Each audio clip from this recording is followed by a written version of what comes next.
നമ്മുടെ ശരീരത്തിൽ നിന്ന് ജലവും ലവണങ്ങളും ഒരു പരിധിയിൽ കൂടുതൽ നഷ്ടപ്പെട്ടു പോകുന്നതിനെയാണ് നമ്മൾ ഡീഹൈഡ്രേഷൻ എന്ന് പറയുന്നത്. ഇത് പ്രധാനമായും സംഭവിക്കാറുള്ളത് നമ്മൾ അധികം ധാരാളം വെള്ളം കുടിക്കാതിരിക്കുന്ന സാഹചര്യങ്ങളിലാണ് ഡീഹൈഡ്രേഷൻ നടക്കാറുള്ളത്.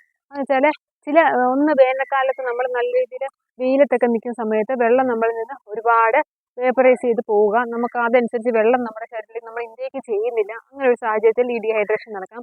അതുപോലെ തന്നെ നല്ല മഴക്കാലത്താണെങ്കിൽ നല്ല തണുപ്പുള്ള സമയത്തൊക്കെ നമ്മൾ വെള്ളം കുടിക്കുന്നില്ല, അതായത് വെള്ളത്തിൻ്റെ ആവശ്യം നമുക്കില്ല എന്ന് തോന്നി നമ്മൾ വെള്ളം കുടിക്കാതിരിക്കുന്ന ഈ ഒരു സമയത്തും ഡീഹൈഡ്രേഷൻ നടക്കാറുണ്ട്.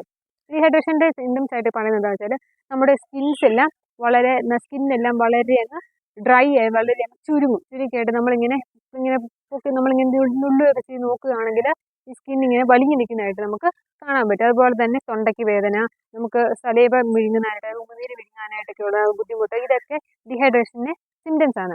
അതുപോലെ തന്നെ ഈ ഡീഹൈഡ്രേഷൻ നടന്നു കഴിയുമ്പോഴത്തേക്കും നമ്മുടെ ബ്ലഡ് എല്ലാം ആവശ്യത്തിന് പ്യൂരിഫൈ ചെയ്യുന്നതിന് വേണ്ടി നമ്മുടെ കിഡ്നീസിന് സാധിക്കുന്നില്ല, ഫിൽട്ടർ ചെയ്യുന്നതിന് വേണ്ടി കിഡ്നിക്ക് സാധിക്കാതെ വരും.